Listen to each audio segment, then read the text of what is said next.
Jadavpur university. ক্যাম্পাসে একেবারে তুলকালা কাণ্ড, WTI SFI সমর্থকদের মধ্যে একেবারে ধুন্ধুমার। যাদবপুর ইউনিভার্সিটি WPG সিস্টেম দিয়ে এই নামটা শুনলেই কারো কাছে মনে হয় যে এটা রাজনীতি,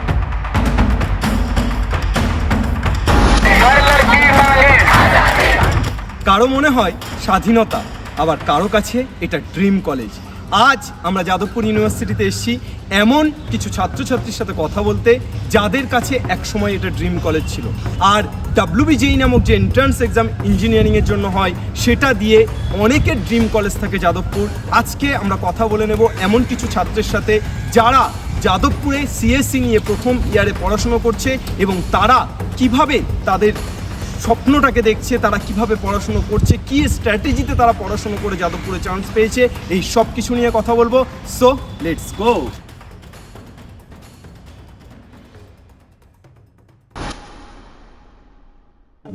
শঙ্খদীপ আর Abhiraj, Jadavpur university first year CSE engineering, কেমন লাগছে? স্যার মানে ওভারঅল দেখতে গেলে ভালোই লাগছে। আচ্ছা, মানে রাজ্যের অন্যতম একটা ভালো কলেজে আসতে পেরেছি, তো অনেক অনেক চিন্তাধারা ছিল যে কেমন হবে। পূর্ববর্তী ঘটনার ভিত্তিতে অনেকে জাজও করেছিল, আমাদেরকেও বলেছিল, কিন্তু তারপরেও যদি বলি যে না, খুবই ভালো লাগছে এখানে এসে। ড্রিম কলেজ অবশ্যই বলতে পারো স্যার, অবশ্যই। আচ্ছা, অভিরাজ? ড্রিম কলেজ অবশ্য কলেজে আসার পর হয়েছে, এটা বলতে হবে। কলেজ চরম একটা ভাইব্রেন্ট ক্যাম্পাস, এটা সত্যি কথা। লোকজন চরম ইন্টেলেকচুয়াল অ্যান্ড আই গেস এইটা বলতে পারি যে আমার অ্যাটলিস্ট সব সিনিয়র বা অ্যাটলিস্ট যতজন আমার সারাউন্ডিংসে আছে একটু ইন্টেলেক্ট, যত কিছু আছে, যত সব স্পেয়ার আছে জীবনে, সব কিছুর মধ্যে একটু রাখে। সো চরম ভাইব্রেন্ট ক্যাম্পাস ছাড়াও এটা চরম ভাইব্রেন্ট একটা লাইক অ্যাটমসফিয়ার আছে মানুষের। আচ্ছা আচ্ছা, আমরা আজকের এই কথোপকথনে বা আলোচনাতে আমরা মূলত যে বিষয়গুলো নিয়ে কথা বলবো একটু বলি। সেটা হচ্ছে যে তোমরা দুজনেই ফার্স্ট ইয়ার CSE, অর্থাৎ তোমরা 2025 সালে WBJEE ক্র্যাক করে এসছো। তো তোমরা কিভাবে পেয়েছো, কি স্ট্র্যাটেজি ফলো করেছো, এবছর যারা WBJEE দেবে তারা কি স্ট্র্যাটেজি ফলো করবে, কিভাবে তাদের পড়াশোনা করলে বেটার হয়, মক টেস্টগুলো তারা কিভাবে দেবে, তাদের মাইন্ডসেট কেমন থাকতে হবে, যাদবপুরের ভিতরে তোমরা পড়ছো 1 বছর, কেমন লাগছে তোমাদের, এই সব কিছু নিয়ে ডিটেলসে আমরা কথা বলবো। তো একেবারেই গল্পের মতো আমাদের আলোচনাটা এগিয়ে যাবে। তো আমরা শুরু করে দিই আমাদের কথোপকথন। সর্বপ্রথম শঙ্খদীপকে জিজ্ঞেস করো। শঙ্খদীপ, 2025-এ WBJEE র্যাঙ্ক কত এসেছিল? স্যার আমার র্যাঙ্ক ছিল 561। 561। তো আমার ক্যাটাগরি ছিল, তো এই ক্যাটাগরি থ্রুতে আমি যাদবপুর CSE তে কি পেয়েছি। ক্যাটাগরিতে ছিল? আমার OBC A category. OBC A ক্যাটাগরিতে। OBC A ক্যাটাগরিতে কত র্যাঙ্ক? আমার র্যাঙ্ক ছিল 10। 10 এসেছিল, বাহ শাবাশ। আর অভিরাজের? আমার জেনারেল ছিল 186 র্যাঙ্ক ছিল, অল ইন্ডিয়া র্যাঙ্ক। 186 র্যাঙ্ক ছিল। আর 186 এর রেসপেক্টে তুমি কাউন্সিলিং এ CSE নিয়েই পড়েছো। আচ্ছা, CSE নিয়েই পড়বে ডিটারমাইন্ড ছিলে নাকি? অ্যাকচুয়ালি হ্যাঁ, CSE নিয়ে ডিফারেন্ট ছিলাম। ছোটবেলা থেকে ইচ্ছা বেসিক্যালি গেম ডেভেলপার হওয়া। সো লাইক আচ্ছা, দেখা যাক এবার কত দূর যায়। পরে এসে বুঝলাম CSE not just about like coding এর জিনিস, বাট দেখা যাক কত দূর যায়। অনেক কিছুই আছে, বেসিক্যালি ম্যাথস। একদম। তো সর্বপ্রথম তোমাদের সাথে যেটা আলোচনার সেটা হচ্ছে এবছর WBJEE হতে চলেছে 24শে মে। তো WBJEE যে অ্যাসপিরিয়েন্টসরা, তাদের হাতে আর 1 মাস মতো সময় আছে। এই একটা মাস কিভাবে তারা ইউটিলাইজ করতে পারে, মানে তোমার জুনিয়র যারা WBJEE দিতে চলেছে, তোমরা তো তোমাদের স্বপ্নের দিকে অনেকটা এগিয়ে গেছো, তারা এই একটা মাস কিভাবে ইউটিলাইজ করলে তারাও তাদের স্বপ্নকে ছুঁতে পারে? তো আমি মনে করি এই শেষের 1 মাসে যাদের মানে সমস্ত অ্যাসপিরেন্টদেরই সিলেবাস অলমোস্ট কমপ্লিট হয়ে গেছে, তো তারা এখন তাদের যেটা মেন করা উচিত, সমস্ত টপিকগুলো রিভাইজ করে নেওয়া উচিত ভালোভাবে, এবং যেগুলো একটু হাই স্কোরিং টপিক সেগুলোকে বেশি ভালো মতো জোর দেওয়া এবং রেগুলার মক টেস্ট দেওয়া। এবং শুধু মক টেস্ট দেওয়া না, তার পাশাপাশি সেগুলো অ্যানালাইজ করা যে কোন ভুলগুলো আমার হচ্ছে, সেই রিপিটেড ভুলগুলো আমি যাতে রিপিট না করি, সেগুলোকে ঠিকঠাকভাবে মেনটেন করে চলা এবং টাইম বাউন্ড ম্যানারে কোশ্চেন সলভ করা। আচ্ছা, অভিরাজ কিছু অ্যাড করবে? আমার রাইড করবে বলতে লাইক 1 মাস আর বেঁচে আছে। সো বেসিক্যালি যে 2 বছরে আমাদের সময়টা অলরেডি কেটে গেছে, এর বাইরে অলরেডি কোশ্চেন আসবে না। আমি বলবো যে স্টুডেন্টের রিভিশনের সঙ্গে সঙ্গে একটা চরম একটা বড় স্পেয়ার যেটা নর্মাল লক্ষ্য রাখে না, সেটা যেন লক্ষ্য রাখে, সেটা হচ্ছে চাপ কি করে হ্যান্ডেল করতে হয়, প্রেশার হ্যান্ডলিং। এবার like pressure handling in the sense, তুমি এক্সামে গিয়ে তোমার মাথায় কি চলছে, তুমি এক্সামে গিয়ে তুমি একটা কোশ্চেনকে কিভাবে অ্যানালাইজ করছো, তুমি কোন কোশ্চেন থেকে স্টার্ট করবে, এসব তুমি যেন পুরোপুরি শান্ত থাকো অ্যান্ড পুরোপুরি কনফিডেন্ট থাকো, এইটা হচ্ছে মেন গুরুত্ব। হ্যাঁ, মেন ফান্ডা বিষয়টা। আর হচ্ছে তোমার লাইক 2 বছর অলরেডি যা কিছু পড়েছি তার বাইরে কিছু আসবে না, বা যদি আসে আমরা পাচ্ছি না, কেউই পারবে না, সো যায় আসে না, ছেড়ে দাও। সো লাইক চাপের বিষয় নেই, মোট কথা হচ্ছে চাপ হ্যান্ডেলিং, চাপ নেওয়া যাবে না। অ্যান্ড এই জিনিসটা লাইক যতই যেখানে যা কোচিং টোচিং এই জিনিসটা কেউ শেখায় না। হ্যাঁ, কোচিংয়ে এটা শেখায়, ম্যাথসে এটা আছে, কেমিস্ট্রিতে এটা আছে, থার্মোডাইনামিক্স সবাই শেখাবে, বাট চাপ কি করে সামলাতে হয় সেই জিনিসটাকে শেখায় না। অ্যান্ড সেইটাই হচ্ছে বেসিক্যালি মেন ফান্ডা, যেটা আপাতত লাস্টের এক মাসে ইয়ে করতে হয়, চাপ নেওয়া যাবে না। আচ্ছা, তোমরা দুজনেই তো রেগুলার স্টুডেন্ট, অর্থাৎ রেগুলার ইয়ারেই তোমরা দুজনেই ডাব্লিউবিজিই ক্র্যাক করেছো, মানে তোমরা কোনো ড্রপার নও। তো যারা এবছর ডাব্লিউবিজিই দিতে চলেছে, বেশিরভাগ স্টুডেন্টদের মেন্টালিটি থাকে যারা নিট বা ডাব্লিউবিজিই দেয়, যে এবছরটা জাস্ট আমি এক্সপ্লোর করছি, পরের বছর ভালো করে দেবো। তো তোমরা যেহেতু রেগুলারেই পেয়েছো, তো কি মাইন্ডসেট রাখলে মনে হয় যে ওরাও রেগুলারে পেতে পারে? Life is all about exploration. তুমি যেখানেই যাবে নতুন না নতুন কিছু একটা চলেই আসবে। যখন কিছু একটা করবে 100% দিয়ে দাও। বিষয়টা হচ্ছে যখন করছি সময় নষ্ট করে লাভ নেই। একেবারে। যখন দিচ্ছি সময় দিচ্ছি 100% দিব। বাট যে বিষয়টা হচ্ছে সবাই সময় দেয়, বাট সময় দেওয়া শেখানো কি করা হয় যে কি হ্যাঁ এইটা করো ওইটা করো। চাপের বিষয়টা আমি হাজারবার বলবো, চাপ নেওয়া যাবে না। এই চাপ হ্যান্ডলিং এর মতো করে না, বা এরা হ্যান্ডলিং বা নিজে অ্যানালাইজ করছো কি করে এরার্স গুলো। তারপর তুমি একটা এক্সাম দিয়ে এলে এইটুকু ভুল হলো, তারপর ভুলগুলো ঠিক করবো কি করে, সেই জিনিসটা হচ্ছে বেসিক্যালি ফার্স্ট প্রায়োরিটি আপাতত কোনো একটা বিষয়ের পর, বা এই মান্থে অ্যাটলিস্ট। বুঝতে পেরেছি। মোটের উপর তোমরা যেটা বলছো যে জিসটা এটা দাঁড়ালো হ্যাঁ। যে বেসিক্যালি সারা বছর ওরা 2 বছর পড়েছে, বেসিকটা ওদের ক্লিয়ারই আছে একদম। এইবার এই একটা মাস ওদের ডাব্লিউবিজিএ যত বেশি কোশ্চেন প্র্যাকটিস করা যায় এবং মক টেস্ট দেওয়া যায়, এবং মক টেস্ট দেওয়ার মাধ্যমে নিজেদেরকে কতটা পারফেক্ট করে তুলতে পারে এবং কেমন ধরনের প্রশ্ন আসছে সেটাকে অ্যানালাইসিস করা, সেই ধরনের প্রশ্ন প্র্যাকটিস করা, এটা করলেই হবে। হ্যাঁ। আর রেগুলার বা ড্রপার এরকম কিছু ভাবার কোনো ব্যাপার নেই। এবছর দিক, যদি এবছর তার সর্বস্ব দিয়ে 100% দিয়েও না হয়, তাহলে পরের বছর ট্রাই করবে, কিন্তু প্রথম বছরটা অন্তত 100% ডেডিকেশন দিয়ে দেওয়া উচিত।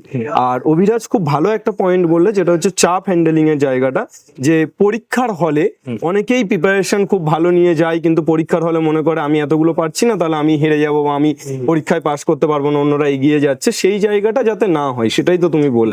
মোট কথা হচ্ছে বিষয়টা লাইক যে কোনো কম্পিটিটিভ এক্সাম ধরে নাও ভারতে, লাইক এটা বিটসাটি ধরো, জেই মেন্স ধরো, অ্যাডভান্সি ধরো, বা ওয়েবজি বলো, নর্মালি যেটা হয় এটা হচ্ছে লাইক স্টুডেন্টস ওরা এক্সপেক্ট করে স্টুডেন্টস পড়ে যাচ্ছে, 2 বছর পড়ে গেছে, পড়াশোনা করা স্টুডেন্টসরাই যাচ্ছে। স্টুডেন্টস মানে আপাতত ভারতীয় সিস্টেম এটাই মানে যে কি যারা পড়াশোনা করে, স্টুডেন্টস মানে যারা পড়াশোনা করে, লাইক অ্যাটলিস্ট এই কম্পিটিটিভ এক্সামগুলো যেভাবে রিক্রুটমেন্ট করে, আমরা এর বাইরে আর কিছু লাইক কমেন্টস করতে পারছি না এদের বেসিসে।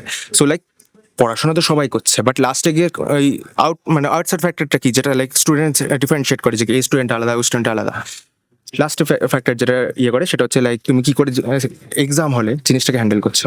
এবার নর্মালি কি হয়, একটা লাইক সব এক্সামস এটা জাজ করে না যে কি একটা স্টুডেন্ট কত কিছু জানে, একটা অ্যালগরিদমের উপর চলে এক্সাম, সব এক্সাম। এটা 10টা কোশ্চেন হয়তো কঠিন আছে, 20টা হয়তো সহজ আছে, লাইক একটা প্যাটার্ন কিছু না কিছু একটা ভাবে 1000 বছর ধরে তো এক্সাম হয়ে যাচ্ছে।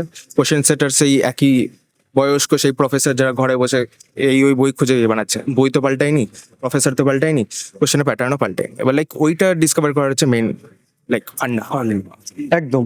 তো নেক্সট যেটাতে আসি সেটা হচ্ছে যে মূলত এই সময়টাতে ছাত্রছাত্রীরা যেটা হয় যে প্রিপারেশন কিভাবে নেব, ইউটিউব থেকে পড়বো নাকি কোনো পেইড ব্যাচ এই 1 মাসের জন্য কোনো ক্রাশ কোর্স বা 2 মাসের জন্য কোনো ক্রাশ কোর্স থেকে পড়বো, নাকি নিজের বইটা ভালো করে পড়বো, এক্স্যাক্টলি কিভাবে পড়লে এই সময়টুকু ভালো হয় এবং তোমরা কিভাবে পড়েছো? আচ্ছা, পার্সোনালি আমি মে মাস থেকে বেসিক্যালি 12তেও না, আমার 12th এটা বলতে হবে একটু 11 থেকে আমার বাড়িতে খুব ঝামেলা হতো। আমাকে কোচিং এ দেওয়ার জন্য অনেক যে করেছিল, বাট আমি যাবো না। আমার হলে হবে, না হলে না হবে। আমার যদি হয়নি না, এটা মানে আমি ছিলাম না সেটার জন্য আমি কোচিং এ কোনোদিন যাবো না। সো কোচিং কি, আমি কোনো বইও নিইনি, অ্যান্ড টিউশনসও 12th আই গেস মে জুনের দিক করে আমি সব ছেড়ে দিয়েছিলাম। Just I guess chemistry and biology রেখেছিলাম, বিকজ বায়োলজি আমি বাড়িতে পড়ি না, আর কেমিস্ট্রিতে আমি কাছে ছিলাম ওই জন্য। তাছাড়া যেতাম টিউশনস, জাস্ট পরীক্ষা দিতে সব আমি যা পড়েছি বাড়িতে নিজে পড়েছি। এবার হ্যাঁ, এটা বলছে না যে আমি খুব ভালো স্টুডেন্ট ছিলাম, বোর্ডে খুব ভালো করতে হয়নি, এটা আমি নিজে অ্যাডমিট করছি। বাট দ্য থিং ইজ চাপ।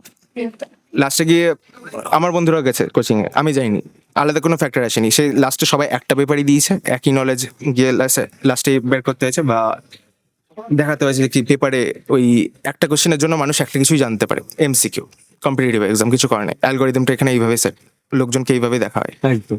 সো বেসিক্যালি প্রিপারেশনের জন্য আমি আপাতত বলবো যে কি হ্যাঁ, যে লাইক লাস্ট 1 মাস আছে, অনেক হাজারটা কোশ্চেন রিপিট করতে থাকে। একই প্রফেসররা যখন কোশ্চেন পেপার বানাতে এসেছে একই বই থেকেই, সে একই কোশ্চেন না আসলেও একই ধরনের কোশ্চেন বা একই প্যাটার্ন রিপিট করতে থাকে, near about 80% of the paper সেইখান থেকে আসে by the way. So like যদি 80% অফ দ্য পেপার ওইভাবে আসে, সো 80% পেপার যদি ফার্স্ট ইয়ার্স পেপারগুলো দেখলেই প্রেডিক্ট করা যায়। পিআইকিউ এক্স্যাক্টলি, ভালোভাবে বেসিক্যালি স্পেসিফিক্যালি পিওয়াইকিউ আমি বলবো। অ্যান্ড সেইভাবেই লাইক যদি রিপিট করতে থাকে অ্যান্ড যদি প্রেডিক্টও করা যায়, অলরেডি 80% কোশ্চেন আমি জানি। অ্যান্ড যাদবপুরে ওয়েবজির সরি যাদবপুর কথাটা বলা হচ্ছে না, ওয়েবজির এটা দেখ 99% স্টুডেন্টসের লাইক মানে লাগবে, গ্রেডিং লাগবে বা র্যাঙ্ক লাগবে to be in Jadavpur or any other institute which take any other procedures of recruitment বা যে কোনো কম্পিটিটিভ এক্সাম দ্বারা। হ্যাঁ, সো লাইক তোমার কাছে 80% কোশ্চেন যদি অলরেডি জানা থাকে বা প্যাটার্নটা অ্যাটলিস্ট যদি প্রেডিক্টেবল হয়, তুমি জাস্ট জানো যে কি 80% মার্কস যদি তুমি ওখান থেকে যদি তুলে নিতে পারো, তুমি অলরেডি 99.99 হোস্টেল স্টুডেন্টসের থেকে এগিয়ে যাচ্ছ, বিষয়টা ওরকম হয়ে যায়। বুঝতে পেরেছি। শঙ্খদীপ, তো আমি এই বিষয়ে নিয়ে বলতে চাই যে কোচিং বা সেলফ স্টাডি এটা স্টুডেন্ট টু স্টুডেন্ট এটা ডিপেন্ড করে। যেমন আমার ক্ষেত্রে বিষয়টা অন্য ছিল, আমার একটু ডিসিপ্লিন কম, তো আমি চাচ্ছিলাম যেখানে স্ট্রাকচার্ড ওয়েতে সবকিছু আমি পেয়ে যাবো, যাতে আমার তরফ থেকে যেই ইনপুটটা যাতে কম দিতে হয়। আমি বলছি না আমার তরফ থেকে ইনপুট দেবো না, একেবারে একটা প্রসিডিওরের মধ্যে থাকা মানে টিচার তোমাকে তৈরি করে নিচ্ছে। মানে আমি চাচ্ছিলাম টিচারের গাইডেন্সে, কারণ আমি ডাব্লিউবিজেই হয়তো একবার দিচ্ছি, কিন্তু টিচার্সরা তো স্টুডেন্টদের ভিত্তিতে আরো অনেকবার দিয়ে এসছে। একেবারে। তো আমি চাচ্ছিলাম যে সেই রকম ভাবে যাতে একটা আমি কোর্সে গাইডেন্স পাই। তো সেই ক্ষেত্রে আমি অবশ্যই সাজেস্ট করব যে যারা ভাবছে যে একটু তাদের একটু ডিসিপ্লিনটা কম বা যাদের একটু তারা ভাবছে স্ট্র্যাটেজি সেইভাবে বানাতে পারবে না, তারা অবশ্যই কোচিং বা বিভিন্ন ক্র্যাশ কোর্সে জয়েন করতেই পারে। তার ফলে তাদের কিছুটা হলেও টাইম সেভ হবে, যেগুলো তারা বিভিন্ন রকম জায়গাতে তারা ওয়েবসাইটে বা বিভিন্ন ইন্টারনেটে যেগুলো নিজেকে খুঁজে ঘাটবে, অনেক রকম সমস্যা তাহলে তারা রেডিমেড পেয়ে যাবে, গোছানো একটা ম্যাটেরিয়ালস তারা পেয়ে যাবে অবশ্যই। একদম। আমার এই সাইড থেকে একটু আলাদা, অ্যাকচুয়ালি ডিসিপ্লিনড আমি একদমই ছিলাম না। I was very indisciplined, I admit that. But the thing is, হ্যাঁ বিষয়টা হচ্ছে এক্সামের একটা প্যাটার্ন থাকে বা লাইক যেটা বললাম আর কি, অ্যালগরিদম থাকে যে কি এইভাবে কোশ্চেন রিপিট করে, ওইটা কেউ খুঁজে বের করে দেয় না। ওইটা পেয়ে গেলেই অ্যান্ড ওই চাপ সামলাতে পারলেই হয়ে যায় বিষয়টা। সো লাইক লাস্ট তো আমি একদম ইনডিসিপ্লিন ছিলাম। আমি মানে মোট কথা আমি বাড়িতে মা বাবার কথা শুনবো না, কোচিং এ যাবো না, টিউশনে আমি টিচারের কথা শুনবো না, বিষয়টা ওরম ছিল। পড়লে আমি নিজে পড়বো, না পড়লে ভালো লাগে না, ভালো লাগছে বলে পড়বো, না ভালো লাগছে বলে পড়বো না, বিষয়টা ওরম গেছে আমার। বুঝতে পেরেছি। আচ্ছা, এই সময়টাতে অভিরাজ এবং শঙ্খদীপ দুজনই মক টেস্ট দেওয়ার কথা তোমরা বললে, এবং সেটা খুব গুরুত্বপূর্ণ একটা ফ্যাক্টর যে এই সময়টাতে যত বেশি মক টেস্ট দেবে তত সময় বেঁধে mock test। প্রিপেয়ার হতে পারবে। তো মক টেস্টটা কিভাবে দেওয়া উচিত, মানে কি রেসপেক্টে ওরা মক টেস্টটা দেবে, এটা একটু যদি বলেন। ওকে, সো লাইক আমার যে একটা স্পেসিফিক সমস্যা হয়েছিল, আমার স্পেসিফিক্যালি এই সমস্যাটা হতো, এক্সাম হলে গিয়ে আমি প্যানিক করতে লাগলাম। মেন্সের সময় খুব বাজেভাবে হয়ে গেছিলো। যাই হোক, লাইক এইবার বিষয়টা কিছু মক টেস্টের জন্য যদি বাড়িতে মক টেস্ট প্র্যাকটিস করতে হয়, একটা এমন একটা এনভায়রনমেন্ট বানাও জাস্ট টু লাইক মানে একটা সিউডো বানাও যে তুমি এক্সাম হলেই আছো, ওইখানে দিচ্ছ টাইম বেঁধে, তোমার এত বেশিক্ষণ তোমার দেওয়া হবে না, এত টাইমের মধ্যে পেপার সাবমিট করতে হবে। তোমার একটা এনভায়রনমেন্ট বানাও, লাইক ঘর বন্ধ করে দাও, যা ইচ্ছা করো, পরীক্ষাটা দাও, হয়ে গেল। পরীক্ষা দিলে আমি বেসিক্যালি লাস্ট এক মাস এটাই করেছি। প্রত্যেকদিন এক একটা করে পেপার দিতাম, একটা করে ম্যাথসে একটা পেপার, ফিজিক্স কেমিস্ট্রি একটা পেপার বাই দেবে, দিয়ে একটা পেপার দিতাম, দিয়ে লাইক হয়ে গেলো, টাইম বেঁধে দিলাম, পেপারটা অ্যান্সার মিলিয়ে নিলাম, দিয়ে লাইক করে নিলাম, হয়ে গেল। আর দেখতাম না কিছু। আমার মার্কস খুব ভালো প্রথমে উঠতো না, হয়তো 200-তে হয়তো 100 উঠতো না, হয়তো মানে হয়তো 80 উঠতো না বিষয়টা। তবে এক মাসও লাগেনি আমার, আস্তে আস্তে লাইক আস্তে আস্তে ইমপ্রুভমেন্ট হয়েছে, মানে কন্টিনিউ তুমি বলছো যে একটা করে পেপার অন্তত ম্যাথ, ফিজিক্স এবং কেমিস্ট্রিতে কন্টিনিউ দেওয়া, হ্যাঁ। এবং সেটাকে চেক করা যে কত মার্কস উঠছে সেটা দেখাটা উচিত, এবং টাইম বাউন্ড করাটা খুব একদম। জরুরি, যে এক্স্যাক্টলি যে টাইমটা পরীক্ষার হলে পাবে সেই টাইমের মধ্যে হচ্ছে কিনা ব্যাপারটা। শঙ্খদীপ, আর কিছু এক্সট্রা? তো আমি যেটা ভুল করেছিলাম, আমি মক টেস্ট সেভাবে দেইনি। আচ্ছা। তো আমি শুধু মেইনস আর অ্যাডভান্সের জন্যই পড়ে গিয়েছিলাম। তো ওগুলোর থ্রুতেই যা হয়েছে ডাব্লিউবিজিতে, তো তার জন্য র্যাঙ্কটা একটু পেছনের দিকে চলে গেছে। তো আমি এটাই সাজেস্ট করব যে না, মক টেস্ট দিতেই হবে। মক টেস্টই পারে যেটা র্যাঙ্কটাকে ইমপ্রুভ করতে আর স্কোরটাকে এগিয়ে নিয়ে যেতে। তো সেই কারণে আমার ডাব্লিউবিজির দিনে সম্ভবত 3টে কোশ্চেন ওএমআরে ফিল করতে ভুলও হয়েছিল, যেটা সব থেকে বড় ফ্যাক্টর ওএমআর ফিল করা। আচ্ছা। সেটা ডাব্লিউবিজিতে আগে থেকে প্র্যাকটিস থাকা খুবই জরুরি, কারণ যেই মেন বা অ্যাডভান্সে ওএমআর দিতে হয় না, সেখানে আমরা কম্পিউটারে ক্লিক করে দিই মাউস দিয়ে যে এটা অ্যান্সার। কিন্তু ডাব্লিউবিজিতে নিজে পরীক্ষা দেওয়ার সাথে সাথে আরেকটা স্কিল যেটা সব থেকে গুরুত্বপূর্ণ, সেটা হচ্ছে ওএমআর ফিলিং।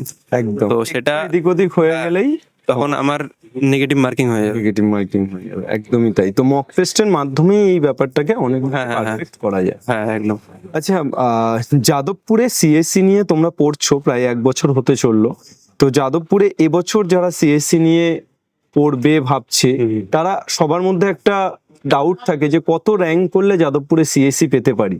তো তোমাদের কি মনে হয় যে একটা অ্যাজাম্পশন, আমরা তো পারফেক্ট বলতে পারি না, একটা অ্যাজাম্পশন যে কিরকম র্যাঙ্ক করলে সেটা জেনারেলে বা এসসিতে বা ওবিসিতে কেমন র্যাঙ্ক করলে তারা যাদবপুরে সিএসসি নিয়ে পড়তে পারে? তো সেটা যদি একটা আমি আইডিয়া বলি, সেটা যদি ওপেন ক্যাটাগরি মানে জেনারেল ক্যাটাগরিতে হয়, তাহলে সেটা আন্ডার 200 থেকে 250 এরকম আন্ডারে থাকলে তারা পেয়ে যাবে ইজিলি। একদম। আর সেটা যদি ওবিসি ক্যাটাগরি যায়, সেটা আন্ডার 500 টু আন্ডার 600 থাকলে পেয়ে যাবে।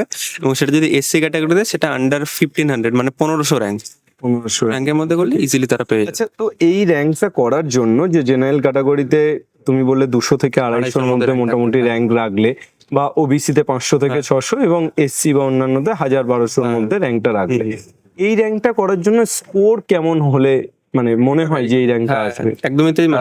এটা ভ্যারি করে অ্যাকচুয়ালি, লাইক আমাদের সময় একটু কাট অফ হয়ে গেছে, ইজি পেপার ছিল তাই। বাকি এগুলোতে লাইক একটু কাট অফ ফ্লো ছিল, কারণ ওদের হার্ড পেপার ছিল তাই। সো লাইক এটা ভ্যারি করে অ্যাকচুয়ালি পেপার টু পেপার। এবার লাইক ওটা আমরা আপাতত বলতে পারছি না এই বছর। যে তোমাদের সময় কেমন? আমাদের সময় ইজি পেপার ছিল, সো লাইক 140 প্লাস 140 প্লাস। আমার আই গেস 140 কত একটা এসেছিল, ভুলে গেছি। মানে তোমাদের বেলাতে 140 প্লাস এসে এই র্যাঙ্কটা এসছে। তো এটা যদি কোশ্চেন পেপার হার্ড হয় আর একটু নাম্বারটা কমলেও এসে যাবে। নর্মালি যেমন লাইক কোয়েশ্চেন পেপার হার্ড যখন বলা হয়েছিল আমাদের আগের ইয়ারে, আমরা শুনেছিলাম 120 কি 130 লিখবে। 120-130 আমাদের সময় এটা শুনেছিলাম। এবার আমরা বলবো 100। হ্যাঁ, 120 প্লাসে সিএসসি। তোমাদের সময় সেটা একটু বেড়েছিল, আবার কোশ্চেন হার্ড হলে একটু কমতেও পারে। বুঝতে পেরেছি। নেক্সট যে বিষয়টা সেটা হচ্ছে যাদবপুরে সিএসসি বাদে যদি আমি ভাবি যে সিএসসি বাদে অন্য কোন ডিপার্টমেন্টে গেলে Okay. সেটাও খুব ভালো, মানে ইঞ্জিনিয়ারিং এর ক্ষেত্রে।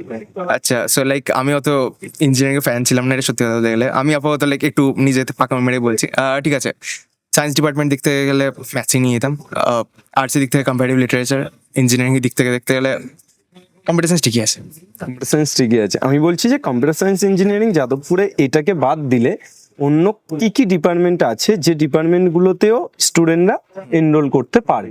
হ্যাঁ, ভালো ডিপার্টমেন্ট বলতে গেলে মোরাললেস যাদবপুরে সবগুলো ডিপার্টমেন্টই ভালো, কারণ পার্সেন্টেজ প্লেসমেন্ট সবগুলোরই ভালোই হয়ে যায়। তো তারপরেও আমি যদি বলি আমার ক্ষেত্রে সিএসসি বাদ দিয়ে আমি কি নিতাম, সেটা আইটি মানে ইনফরমেশন টেকনোলজি বা ইটিসি, যেটা ইলেকট্রনিক্স অ্যান্ড টেলিকমিউনিকেশন, সেই ব্রাঞ্চগুলো মানে আমার খুব ভালো লাগে। এবং তাছাড়াও যদি আমি কোরের দিকে চলে যাই, সেটা ইলেকট্রিক্যাল বা মেকানিক্যাল, এই ব্রাঞ্চগুলো তো মানে আমি অনেক দিকে এক্সপ্লোর করতে পারবো। তারপরে আমি রাখতে যাই আইটি, ইটিসি, ইলেকট্রিক্যাল, মেকানিক্যাল, এই ব্রাঞ্চগুলো ব্রাঞ্চগুলোতে গেলে একটা মানে ভালো দিকে যেতে হ্যাঁ, পারে, হ্যাঁ, বা পড়াশোনা করে তারা একটা ভালো জব প্লেস। হ্যাঁ, হ্যাঁ, অবশ্যই, অবশ্যই। আচ্ছা, তো এর পরবর্তী যে প্রশ্নটা তোমাদের কাছে রাখবো সেটা হচ্ছে যে যাদবপুর এই জায়গাটাতে আমরা জানি যে পড়াশুনোর দিক থেকে বা ইঞ্জিনিয়ারিং পড়ার দিক থেকে খুব টপে এবং সবাই চাই পড়তে, কিন্তু আরো অপর দিকে যদি আমরা তাকিয়ে দেখি, একটু আগেই আসার পথে দেখছিলাম বোধহয় রিসেন্ট ভোট হয়েছে, তো পলিটিক্সটা খুব প্রবল, এবং সেটার এফেক্ট কতটা মানে তোমাদের যারা ছাত্রছাত্রী পড়তে আসে ইঞ্জিনিয়ারিং তাদের উপরে এফেক্টটা কতটা? তো আমরা যেহেতু মানে ভারতবর্ষ একটা গণতান্ত্রিক দেশ, তো ডেমোক্রেসি থাকবেই। তো রাজনীতিতে কেউ সরাসরি যদি ইনভলভ নাও থাকে, যেমন আমি রাজনীতিতে ইনভলভ নই, আমি নিউট্রাল পার্সন, কিন্তু তার সত্ত্বেও পলিটিক্যাল যে নলেজগুলো হয় সেটা আমাদের চলার পথে অনেকটাই জরুরি। কিন্তু এটা একদমই সেরকম নয় যে যাদবপুরে পড়ছে মানে তাকে পলিটিক্সে ইনভলভ হতেই হবে, একদমই না। যার ইন্টারেস্ট আছে সে ইনভলভ হবে, কোনো বাধ্যবাধকতা নেই। এমন নয় যে কেউ এসে তোমাকে ফোর্স করবে তুমি পলিটিক্স করো, একদমই না। তোমার যদি ইচ্ছা হয় তুমি পলিটিক্স করবে, এবং যদি না ইচ্ছা হয় তুমি নিউট্রাল থাকবে, পড়াশোনা করবে, রুমে চলে যাবে, কেউ তোমাকে কোনো ডিস্টার্ব করবে না। মানে এই জায়গাতে এনভায়রনমেন্টটা বলছো কোনো সমস্যা নেই, এনভায়রনমেন্ট একদম ঠিকঠাক।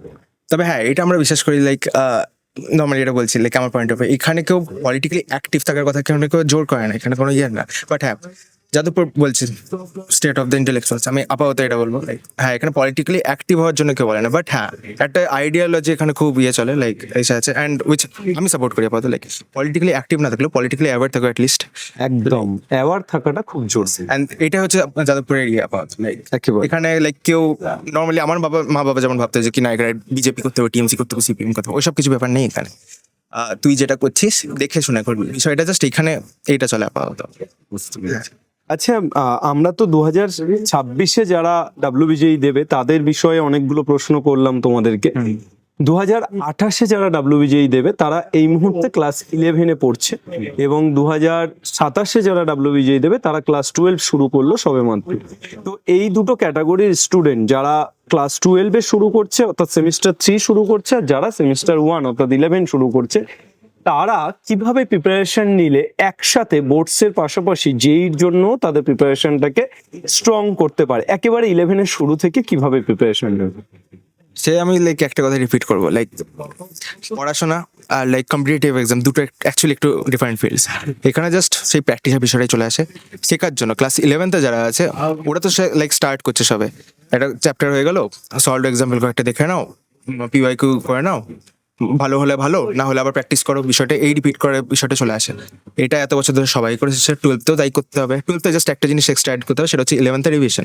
11th যখন আমরা ছেড়ে এসেছি 11th রিভাইজ করে একটা সময় দরকার আছে, কারণ 11th ওয়েটেজ খুব খারাপ নেই, মানে লাইক 11th ওয়েটেজ বেশি অ্যাকচুয়ালি 60-40। হ্যাঁ অ্যাকচুয়ালি 60-40 অ্যাকচুয়ালি ওটা বলা উচিত আমার। সো লাইক ওই বিষয়টা আসছে, জাস্ট প্র্যাকটিস করো, রিপিট করো, যদি না পারো আবার করো, হয়ে যাবে কোনোদিন। এইখানে জাস্ট আলাদা করে যদি কোনো সাজেশন দিতে হয়, জাস্ট আমি বলবো যে কি হ্যাঁ চাপ নিতে হবে না, 2 বছর সময় আছে, অনেক সময়। লাইক লোকে বলে যে কি আমি এই কোচিংয়ে ছিলাম, এতদিন ধরে করে এসেছি, আবার করছি, সে লাস্টে গিয়ে এক পেপারই দিতে হবে, এক পেপারে ওই এক ধরনের একটা এমসিকিউ মার্ক করতে হবে। তুই 2 বছরে যা করে নিয়েছিস, ও জাস্ট একটু লাইক বুস্ট পেয়েছে, ও কিছুই না, তুই টেনে নিতে পারবি আলাদা করে। বুঝতে পেরেছি। শঙ্খদীপ? তো আমি মনে করি যে 11-এ যারা শুরু করছে তারা হাতে অনেকটা সময় পেয়ে যাচ্ছে, এবং যেটা স্যার বললেন আপনি যে বোর্ডস আর কম্পিটিটিভ ম্যানেজ করার কথা, তো বোর্ডসের যে থিওরিগুলো সেগুলোকে ভালো মতো পড়তেই হবে, এবার তার মাধ্যমেই কম্পিটিটিভের বেসটা তৈরি হবে। একেবারে। তো সেই বেসটা তৈরি হয়ে যাওয়ার পরেই আমাকে সেই কম্পিটিটিভের কোশ্চেন প্র্যাকটিসটা শুরু করে দিতে হবে। তো এটা গেল 11। এবং 12-এর ক্ষেত্রে 12-এ অনেক ছাত্রই হয়ে যায় যে 11-এ ব্যাকলগ তৈরি হয়ে যায়।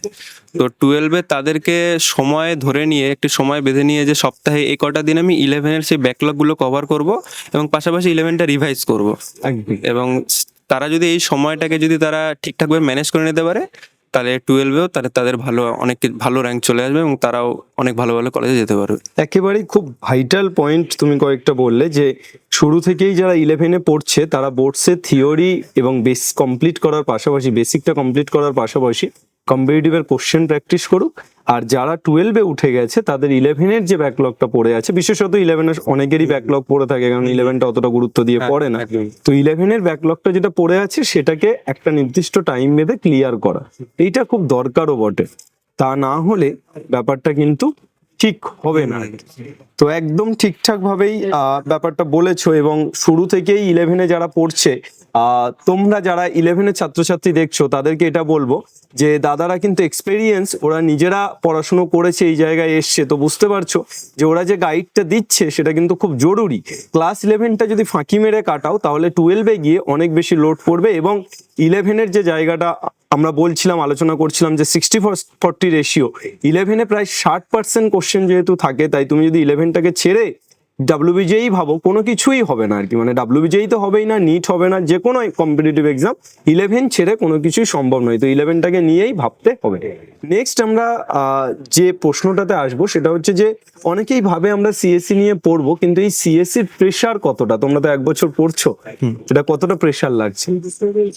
স্যার লাইক এখনো কিছু শুরু হয়নি লাইক হ্যাঁ এটা বলতে ফার্স্ট ইয়ারটা লাইক নন ডিপার্টমেন্টাল সাবজেক্ট গুলো আছে, and like first year I guess একটু লাইক ছাড় দেওয়া হয়েছে, লাইক এখানে ওখানে সবকিছু এক্সপ্লোর করে দেখো। মানে 11-12-এরই একটু এক্সটেন্ডেড পার্ট যেটা, এক্স্যাক্টলি।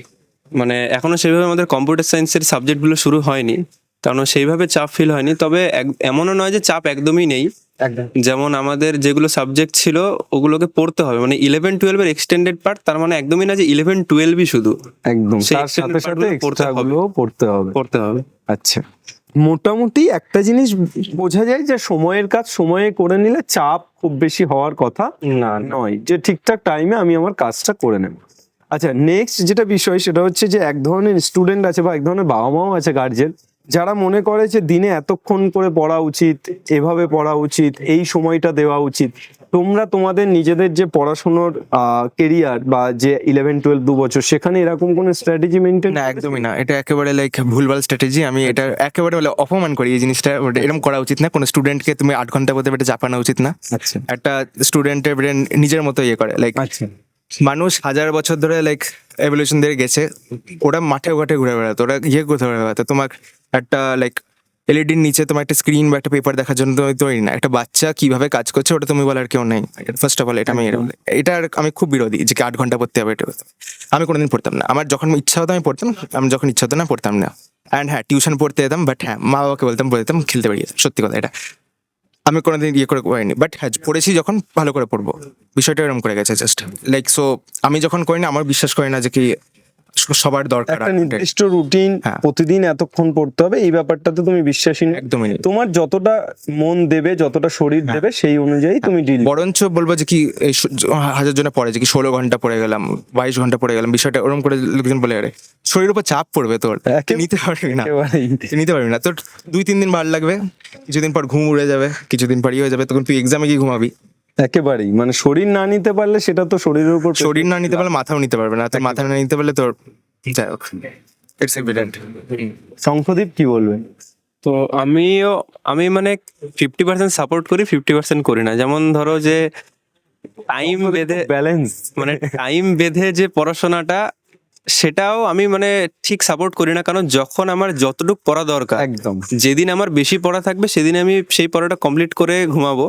যেদিন আমার কম পড়া থাকবে সেদিন আমি সেটাকে না হয় একটু আমি রিল্যাক্স মোড হয়ে গেলাম, সেদিন আমি একটু আস্তে আস্তে পড়লাম। সেটা তো নিজেকেই ডিফাইন করতে হ্যাঁ। হবে যে আজ আমার প্রেশার কতটা আমি নিতে পারছি। কিন্তু তাই বলে আমি একদমই এরকম করবো না যে একদিন আমি 0 পড়লাম, আরেকদিন আমি 12 ঘন্টা পড়লাম, এভারেজ 6 ঘন্টা হয়ে গেল। মানে ডিসিপ্লিন একটা ওয়েতে থাকবে যে আমি নির্দিষ্ট একটা টাইম আমি ডেইলি পড়ে যাবো, রেদার দেন আমি একদিন বেশি পড়বো, বাকি 2 দিন আমি পড়বো না। একেবারে, তার ফলে সেই আমার মানে এফেক্টিভ যেটা পড়াশোনা হবে সেটা কমে যাবে। একদম। তো তোমরা মোটামুটি এই বিষয়টা তো খুব ভালোভাবে ব্যাখ্যা করলে। আচ্ছা, সিএসসি নিয়ে যে তোমরা পড়ছো, এর পরবর্তীতে মানে আফটার কমপ্লিটিং কলেজ কি ইচ্ছে আছে? আপাতত লাইক সর্ট অফ এটা নিয়ে বাড়িতে একটু ইয়ে চলছে আমার, তাই আমার চাকরি করার ইচ্ছা নেই। অ্যান্ড লাইক হায়ার স্টাডিজ একটা লাইক খুবই সেফ অপশন, কনসিডারিং যে কি যুদ্ধ চলছে, 10 বছর পর কোনো জব সিকিউর থাকবে নাকি এটা সন্দেহ। হায়ার স্টাডিজ খুব একটা সিকিউর অপশন, বাট আমার করার ইচ্ছা নেই। সো এবার দেখা যাক আমি কি করছি। পোটেনশিয়ালি আপাতত আমার যেটা সময়ের সাথে সময় বলবে। একদম এক্স্যাক্টলি আমি অ্যাডাপ্ট করতে চাই, আমি চলতে চাই না। সিএসসি নিয়ে যে মার্কেটটা, হ্যাঁ। সেটা হচ্ছে একটা কথা শোনা যাচ্ছে যে সিএসসি কম্পিউটার সায়েন্স ইঞ্জিনিয়ারিং মার্কেটটা আস্তে আস্তে ডাউন হচ্ছে, বা এই এআই চাকরি টেকনোলজি এসে হ্যাঁ। কম্পিউটার সায়েন্সটাকে অনেকটা ডমিনেট করছে। The thing is AI K train করবে। তোমাদের কি মনে হয় যে এখানে গিয়ে কোথাও জব সংকটে পড়তে পারো? এটা নিয়ে আমি একটা কথা বলতে চাই যে কি আমার মনে হয় কম্পিউটার সায়েন্স ইঞ্জিনিয়ার অ্যান্ড একটা লাইক কর্পোরেট অফিসার দুটো বিষয়টা আলাদা। আচ্ছা। এআই যে কাজ করতে চেয়েছে বা এআই কে দিয়ে যে কাজটা করাতে চেয়েছে, লাইক মোস্ট মেগা কর্পোরেশন যেগুলো আপাতত আমেরিকাতে বসে আছে, ভারতে আসছে, সেগুলো হচ্ছে কর্পোরেট চাকরি খাওয়া বা অফিসার্স খাওয়া। এবার এই এআই ট্রেন কে করবে কে? Engineer, computer science engineer. এটা কে করবে? এআই ট্রেন করবে কে? বাই দ্য ওয়ে, এই এআই যে এআই চাকরি খাচ্ছে এই বিষয়টা যেটা আসছে, আমার মনে হয় না যে কি লাইক সব চাকরি খেয়ে নেবে। ইন দ্য মানে চাকরিটা জাস্ট রিফরম্যাট হবে, লাইক ফরম্যাট হবে। লাইক এখন লাইক অফিসে কেউ ডেটা এন্ট্রি করবে না, ডেটা এন্ট্রি নিজে এআই করবে। ডেটা এন্ট্রি পর যে কাজগুলো আছে নতুন ধরনের এবার চাকরি বেরাবে, আর সে পুরোনো চাকরির কনসেপ্টটা উঠে আসছে। মানে এআই কে হ্যান্ডেল করবে অবভিয়াসলি, মানুষই হ্যান্ডেল করবে, এবং সেই জন্য মানুষের অ্যান্ড এআই কোনোদিনও like I don't think so যে এআই কোনো মানুষ নয়, কোনোদিন নিজের মতো ডিসিশন আপাতত নিতে পারে না। এআই একটা অ্যালগরিদমে চলে, অ্যালগরিদমেই চলেছে এতদিন, অ্যান্ড ওইভাবে ওকে চালানো হবে। সো লাইক নিজস্ব যে ইনক্রিমেন্ট যদি বিষয়টা চলে যাবে, একটা মানুষের প্রয়োজন হবে, চাকরি বিষয়টা থেকে যাবে। বাট হ্যাঁ, চাকরি খাচ্ছে, বাট বিষয়টা আলাদা, এটা বুঝতে হবে। কর্পোরেট অফিসার অ্যান্ড ইসব কম্পিউটার সায়েন্স ইঞ্জিনিয়ার দুটো বিষয়টা never meant to be same. একেবারে লোকে এটা কনফিউজ করে দেয়। আচ্ছা, এআই কে শঙ্খদীপ কিভাবে দেখছো? মানে এআই যেভাবে সবকিছুতে ইনভলভ হচ্ছে, সেই বিষয়টাকে তুমি অ্যাজ এ ইঞ্জিনিয়ারিং স্টুডেন্ট কিভাবে দেখো? তো আমি যদি এআই কে বলি যে এআই মানে আমাদের জীবনে মানে অনেক দিক থেকে যদি আমি ভালোভাবে একটা জিনিসকে ইউজ করতে পারি, সেটার আমি ভালো ফলটা পাবোই সব দিক থেকে। কারণ যেমন ধরো কোশ্চেন সলভিং এর ক্ষেত্রে WBJEE আমি এমন সময় কোশ্চেনটা সলভ করছি যখন টিচার অ্যাভেলেবেল নেই, হয়তো রাত্রেবেলা বা এমন টাইমে যখন টিচার অন্য কাজে বিজি আছেন, তো তখন আমি সরাসরি একজন কম্পেনিয়ন পেয়ে যাচ্ছি বা একজন টিউটার বা একজন যাই বলি আমাকে গাইডেন্স দেওয়ার জন্য, যে এআইকে আমি সেই কোশ্চেনটা দিলে সে তখনই সলভ করে দেবে, আমাকে এক্সপ্লেনেশন দিয়ে দেবে। এবং তাছাড়া কোনো থিওরি আমি বই খুঁজে বের করব, আমি বুঝতে পারছি না এটা কোথায় আছে বা কোন চ্যাপ্টারে আছে, তো সেটা আমি যদি এআই এর মাধ্যমে আমি যদি সেটা সার্চ করি এবং সেটার এক্সপ্লেনেশন আমি অনেক সহজে পেয়ে যাব। তো এআই কে যদি আমি ভালো কাজে ভালোভাবে ইউজ করি, তাহলে সেটা আমার প্রিপারেশনে অনেকটা হেল্পই করবে আমার যেমন হয়। আচ্ছা, অনেকক্ষণ ধরে আমরা পড়াশুনো, এআই, এইসব বিষয়ে আলোচনা করলাম। একটু একদম বাইরের আলোচনাতে আসি, যে ইঞ্জিনিয়ারিং কলেজে ভর্তি হয়েছে যাদবপুরে, তো ইঞ্জিনিয়ারিং এর বাইরে আর কি কি করছো? ইঞ্জিনিয়ারিং এর বাইরে যদি বলি, তাহলে মানে এক্সপ্লোর করার ট্রাই করছি যে আমার কি কি ভালো লাগবে বা আমি কোনটাতে আমি নিজেকে মানে প্যাশনেট ফিল করব, যে কোনটা আমার প্যাশন হতে পারে। তার জন্যই আমার মেইনলি ইঞ্জিনিয়ারিং চুজ করা, যে আমি যাতে নির্দিষ্ট একটা একঘেয়েমিতে যাতে বন্দি না থাকি, একদম। যাতে আমি বিভিন্ন রকম জিনিস এক্সপ্লোর করতে পারি যেটা আমাকে খুশি দেবে এবং যেটা আমি খুশি হয়ে কাজ করতে পারি। একদম। তো সেরকম বলতে গেলে আমি মাঝে মাঝে ওই এডিটিং এর দিকটা, ভিডিও এডিটিং বা ফটো এডিটিং, এগুলো একটু এক্সপ্লোর করি। বা তার পাশাপাশি একটু মানে বিভিন্ন রকম মানে ফিজিক্যাল অ্যাক্টিভিটি, খেলাধুলো করা হয়? খেলাধুলা এগুলো, বা আমি আগে যেমন জিমন্যাস্টিক করতাম, তো সেগুলো একটু মাঝে মাঝে ভাবি যে আবার ফিরে যাওয়া যাবে কিনা সেদিকে। তো এগুলোই ওই ফিরে যাওয়া কেন যাবে না? সব বয়সেই সব কিছুতে ফিরে যাওয়া যায়। অবশ্যই এই রূপম ইসলামের একটা গান আছে না, ফিরে চলো, সব ফিরে চলো। আচ্ছা, আর খেলাধুলোতে তাহলে এখন কি খেলাধুলো করা হয় স্পোর্টস? এখন ওই আগে তো ফুটবল খেলতাম, এখন ওই ভলি বা ফুটবল ওগুলোই মানে মিক্স করে চলে, এখন টাইম পাওয়া যায়। আচ্ছা, আর অভিরাজ? আমার লাইক জেনারিক যত সব হবিজ আছে সব কিছু আপাতত এক্সপ্লোর করা হয়ে গেছে। লাইক আমার একা একা থেকে রান্না করা বলো, এটা বলো, সেসব বাধ্যতামূলক হয়ে গেছে। অ্যান্ড যাই হোক, ফটোগ্রাফি, রান্না করাটা কম্পালসারি? হ্যাঁ সর্ট ভালো লাগছে আস্তে আস্তে। আচ্ছা, ভালো হয়ে গেছে এখানে। হ্যাঁ, তাছাড়া ফটোগ্রাফি, ভিডিও এডিটিং, কোডিং, এসব জেনারিক এখন আমার সব দেখা হয়ে গেছে। বই পড়া ছেড়ে দাম সব হয়ে গেছে। লাইক এখন লাইক গেম খেলা অবস্থা ধরেছিলাম কিছুদিন আগে, সাইবারপাঙ্ক কিছুদিন আগে শেষ করলাম। আমার একটা লাইক হবি বলতে গেলে লাইক মিউজিকের দিক থেকে যদি দিলে আমার একটা লাইক যে শখ আছে, যে কি প্রত্যেকদিন এক একটা নতুন আর্টিস্ট খুঁজবো, গোটা ডিসকভারিটা শেষ করবো, অ্যান্ড লাইক হলো। সো বেসিক্যালি সেই হিসাবে স্টাডিজ করা, মানে গান শোনা, ইয়ে করা। তাছাড়া আর কিছু আছে, আঁকি টাকি আগে সবকিছু করেছে।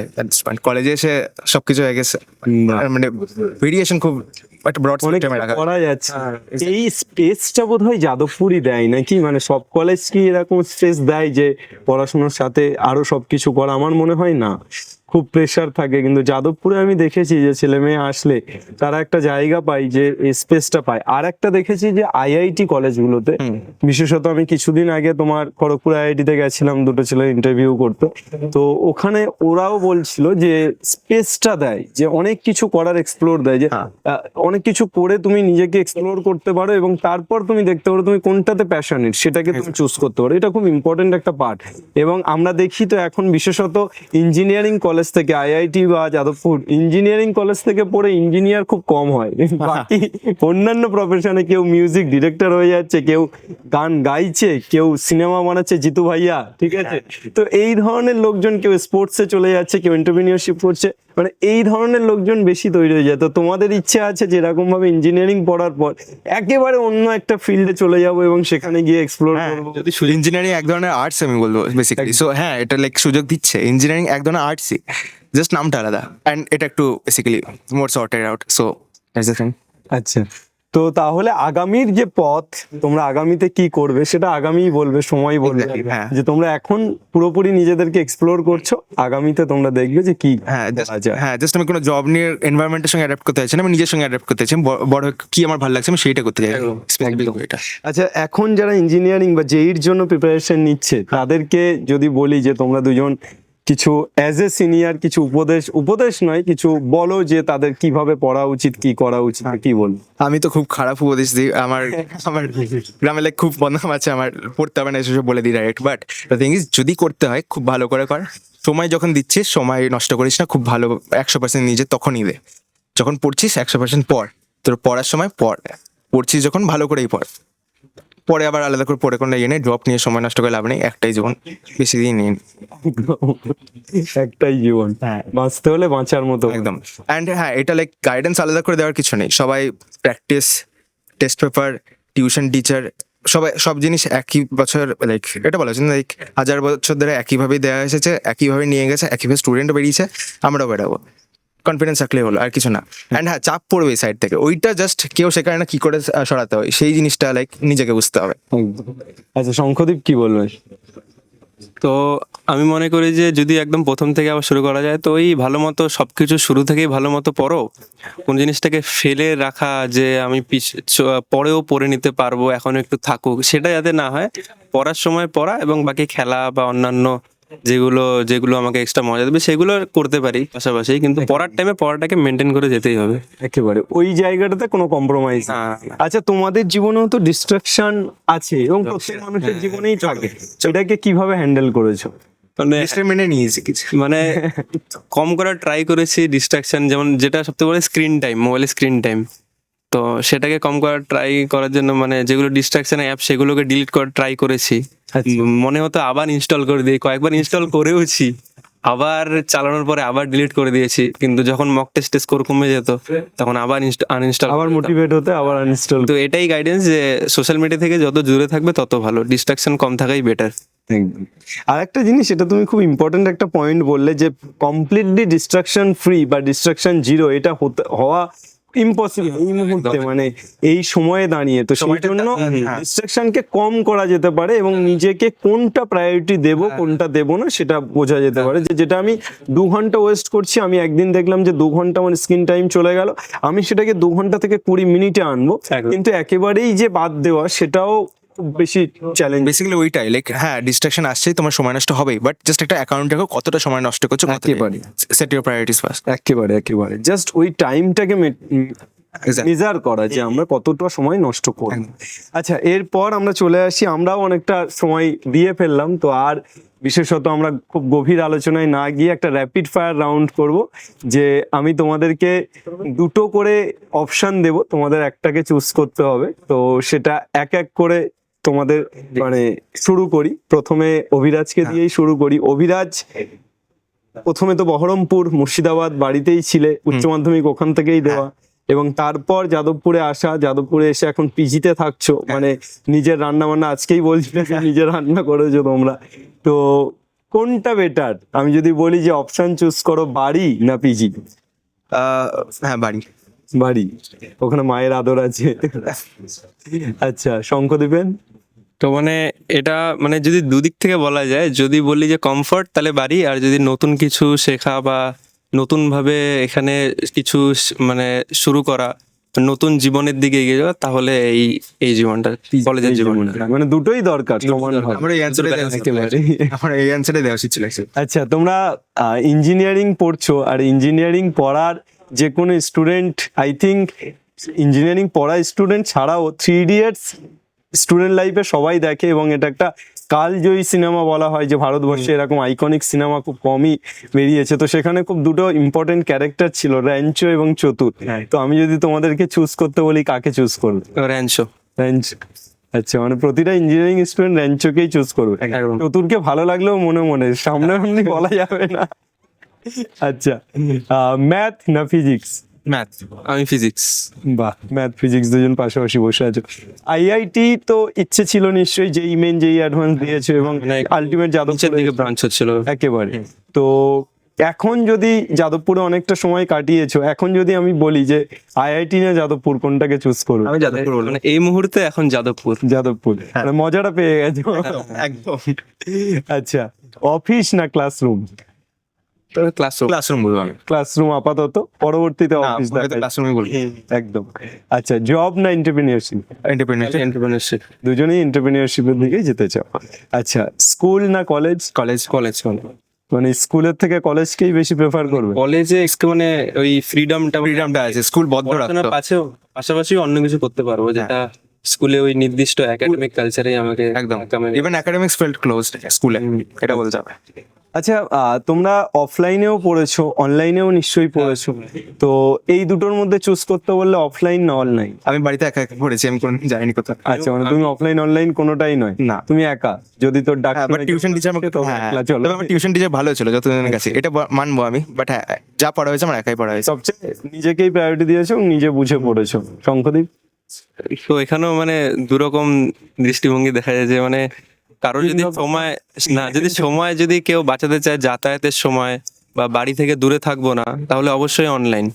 আর যদি কেউ যদি চায় যে না আমি একটু মানে বাড়ির থেকে বাইরেও যেতে পারবো, বা সময় আমার এদিক ওদিক একটু নষ্ট হলে যাতায়াত, সেটা কোনো ব্যাপার না, তাহলে অফলাইন।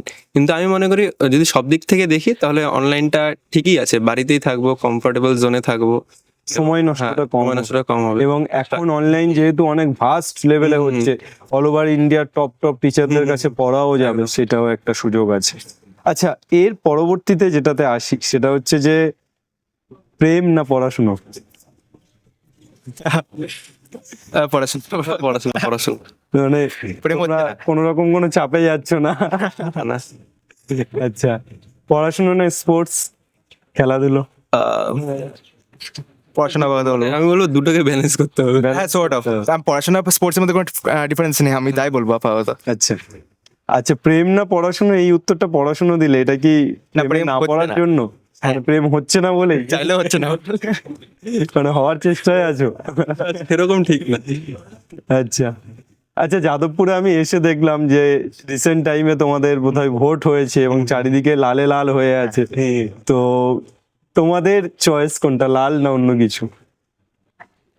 মানে কোন আইডিওলজিতে বিলং করো? আপাতত নিউট্রাল, মানে দেখা যাক সময়ের সাথে। আমি লালে আছি। লালে আছো? আচ্ছা, তুমি বললে তোমার ফিজিক্স ফেভারিট সাবজেক্ট, আর তুমি বললে ম্যাথ। আচ্ছা, ফিজিক্সের মধ্যে যদি আমি তোমাকে চুজ করতে বলি, নিউটন না আইনস্টাইন? আমি নিউটন। নিউটন। আর তোমাকে ম্যাথসের মধ্যে যদি বলি যে গাউস না রামানুজন? আমার রামানুজনই বলবো। রামানুজনই বলবো। আচ্ছা, এরপর তোমরা সাহিত্য কতটা পড়ো জানি না, তবুও যদি কবিদের মধ্যে থেকে দুজনের নাম দিই, রবীন্দ্রনাথ এবং জীবনানন্দ, কাকে নেবে? আমি রবীন্দ্রনাথ। রবীন্দ্রনাথের ইনফ্লুয়েন্স বেশি ছিল, বাট জীবনানন্দের সেই ডেপথটা ছিল, সেই জীবনানন্দ। আচ্ছা, গান্ধী না সুভাষ? সুভাষ। সুভাষ। ফার্স্ট বেঞ্চার না লাস্ট বেঞ্চ? লাস্ট বেঞ্চে। Last bencher. থিওরি না প্র্যাকটিক্যাল? প্র্যাকটিক্যাল। বাহ, দুজনেই সেম সেম উত্তর আছে। আউটডোর স্পোর্টস নাকি মোবাইল গেম? মোবাইল যদি পিসি তে যান তাহলে আমি বলবো অনলাইন, হ্যাঁ। বাট হ্যাঁ, আউটডোর স্পোর্টস যদি মোবাইল গেম ক্রিকেট না ফুটবল? ফুটবল। Football, cricket. আচ্ছা, ক্রিকেটের মধ্যে বিরাট কোহলি না MS ধোনি? ধোনি বলবো। ধোনি। আর তুমি ফুটবলে মেসি না রোনাল্ডো? মেসি। মেসি। আরে বাস, হাত মেলাও। তারপর একদম লাস্ট প্রশ্নে চলে আসছি, যে আমাদের ভালোবাসার শহর তো মানুষের হয়, তো কলকাতা না অন্য কিছু? মানে হোম টাউন, আমার হোম টাউন। আমার হোম টাউন। আচ্ছা, থ্যাংক ইউ। খুব ভালো লাগলো তোমাদের সাথে আলোচনা করে। আশা করছি এই আলোচনাটা শুধুমাত্র আমার এবং তোমাদের মধ্যে নয়, এটা ছড়িয়ে যাবে বাংলার প্রতিটি ছেলে মেয়ের মধ্যে। এবং যে উদ্দেশ্যে মূলত এখানে আসা, সেটা হচ্ছে যে তোমাদের থেকে তোমাদের জুনিয়ররা যাতে কিছু শেখে। আমি সবসময় এটাতে বিশ্বাসী যে পাঠ্যপুস্তকের শিক্ষার বাইরে একটা বড় শিক্ষা আছে, এবং সেটা বোধহয় মানুষের শিক্ষা। আমরা মানুষ একে অপরকে শেখার মাধ্যমে এগিয়ে যাই, এবং আমিও মূলত মনে করি যে আমিও সবসময় তোমাদের থেকে শিখি, বা ছাত্রছাত্রী যারা আমার কাছে পড়ে তাদের থেকে শিখি। আমি যখনই অনলাইনে পড়াই তখনই বলি যে তোরা আমাকে ফিডব্যাক দিস, আমি কেমন পড়াচ্ছি, কোনো ভুল হলে ধরিয়ে দিস। তো আজকের এই আলোচনাতে তোমাদের থেকে আশা করি তোমাদের জুনিয়র ছাত্রছাত্রীরা অনেক বেশি শিখতে পারলো, একটা সঠিক গাইডেন্স পেলো। তোমরা যারা এই ভিডিওটি কমপ্লিটলি দেখলে, যদি তোমাদের মনে হয় যে এটা একটা খুব এফেক্টিভ আলোচনা, এবং যারা তোমরা WBJEE অ্যাসপিরেন্টস, যারা এবছর দেবে, যারা পরের বছর দেবে, যারা তার পরের বছর দেবে, যারা তারও পরে দেবে, তাদের প্রত্যেকের জন্য এটা একটা অ্যাসেট হয়ে থাকলো SOE বাংলাতে। SOE বাংলা শুধুমাত্র 4 দেওয়ালের মধ্যে একটা ডিজিটাল বোর্ডে শিক্ষাতে বিশ্বাসী নয়। SOE বাংলা মনে করে শিক্ষাটা একেবারেই রবীন্দ্রনাথ ঠাকুরের মতো প্রকৃতির মাঝে বসে হওয়া উচিত। এবং আমরা আজকের যে পাঠটা দিলাম তোমাদেরকে, সেই পাঠটা একেবারে একটা গাছতলাতে একটা ক্যান্টিনের সামনে বসে। তো আশা করছি তোমাদের খুব হেল্প হবে এই ভিডিওটার মাধ্যমে। যদি হেল্প হয়, যদি মনে হয় যে হ্যাঁ এই ভিডিওটা থেকে তোমরা উপকার পেলে, তাহলে অবশ্যই অন্তত একজনের কাছে হলেও তোমরা এই ভিডিওটিকে শেয়ার করো। বাংলার প্রত্যেকটি ছেলে মেয়ের কাছে পৌঁছে যাওয়া আমাদের একমাত্র উদ্দেশ্য। তাদেরকে শিক্ষিত করা, তাদেরকে প্রপার এডুকেশন দেওয়া এবং তাদের হাতে হাত ধরে কাঁধে কাঁধ রেখে দাঁতে দাঁত চেপে বলা যে তুমি একা নও, তোমার পাশে আমরাও আছি। গোটা পশ্চিমবাংলার ছাত্রছাত্রীরা কেউ একা নয়, তার পাশে এসওই বাংলা আছে এবং এসওই বাংলা বারবার চেষ্টা করবে তোমাদের পাশে থাকার, তোমাদের জন্য এমন সময় উপযোগী কন্টেন্ট নিয়ে উপস্থাপন করা। থ্যাংক ইউ, তোমরা প্রত্যেকে খুব খুব ভালো থেকো। আর আমরা সবাই একসাথে একটা আমাদের যে মন্ত্র বাক্য সেটাকে উচ্চারণ করি যে বাংলা পড়বে, বাংলা শিখবে এবং বাংলা জিতবে। চলো একসাথে, বাংলা পড়বে, বাংলা শিখবে, বাংলা জিতবে। চলো, thank you. Thank you sir. Police ছুলে কত ঘা প্রকাশ্যে বলা বারণ, পাওয়ার মানে করাপশন আর সিংহাসন মানেই রাবণ। জানতে চাইছি ওদের নাম, যাদের নামে এফআইআর, অপদার্থ কর্তৃপক্ষের তদন্তে আমি মাঝখানে বসে দরকার। আমারটা ওই 8B'র ওই পেছন দিক দিয়ে ওইদিকে নারকেল বাগান এলাকা। হ্যাঁ, স্টার্ট। আচ্ছা, অনেকক্ষণ ধরে আমরা পড়াশোনা অনাচার করো যদি